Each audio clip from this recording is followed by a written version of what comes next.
Good afternoon, everyone. Today is the 23rd of April, 2024. It's Tuesday. We're running a little late. Mark is ready to read the 4th chapter of 1 Peter. This chapter talks about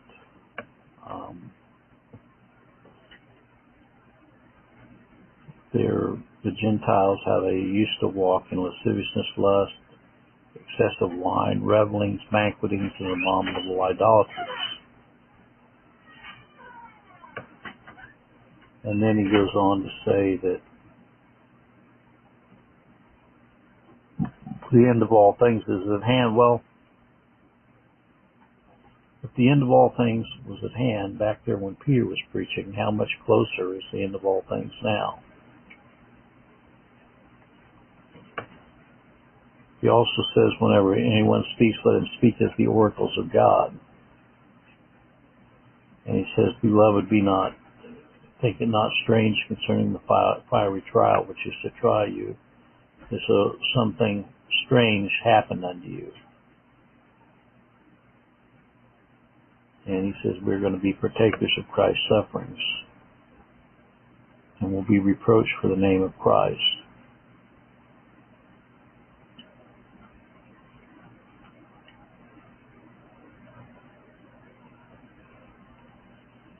Well, I think we're going to be seeing more suffering at the hands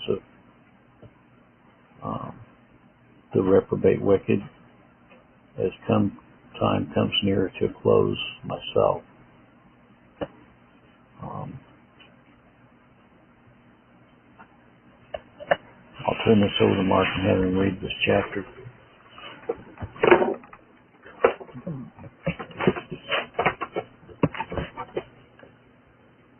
First Peter chapter 4. For as much then as Christ has suffered for us in the flesh, arm yourselves likewise in the same mind. For he that has suffered in the flesh has ceased from sin, that he no longer should live the rest of his time in the flesh to lust of men, the will of God. The time past of our life may suffice us to have brought the will of the Gentiles in wrongful lasciviousness, lust, excess of wine, revelings, banquetings, and abominable idolatries, wherein they think it strange that you run not within the same excess of right, speaking evil of you. You shall give account to him that is ready to judge the quick and the dead. For this cause was the gospel preached also to them that are dead, that they might be judged according to men in the flesh, but live according to God in the Spirit. The end of all things is at hand. Be therefore sober and watch unto prayer.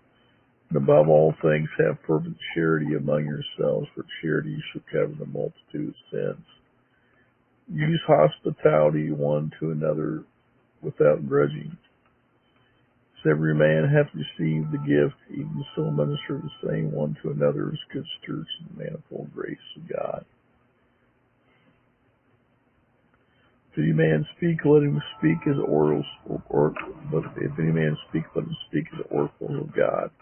If any man minister, let him do it as of the ability which God giveth, that God in all things may be glorified through Jesus Christ. To whom be glory and dominion forever and ever. Amen. Beloved, think it not strange concerning the fire trial which is to try you, as though some strange thing happened unto you. But rejoice inasmuch as ye are partakers of Christ's sufferings, that when his glory shall be revealed, ye may be glad also with exceeding joy. If ye be reproached for the name of Christ, happy are ye, for the Spirit of glory and of God rests upon you. On their part he is evil spoken of, but on your part he is glorified. But let none of you suffer as a murderer, as a thief, or as an evildoer, as a busybody in other men's matters. Yet if any man suffer as a Christian, let him not be ashamed, but let him glorify God on his behalf. For the time has come that judgment must begin at the house of God. And if it first begin at us, what shall the end be of them that obey not the gospel of God? And if the righteous scarcely be saved, where shall the ungodly and the sinner appear? Wherefore, let him that suffered according to the will of God commit the keeping their souls to him in well-doing, and the faithful Creator. Here. Okay, thank you, Mark. Hope you all have a good day.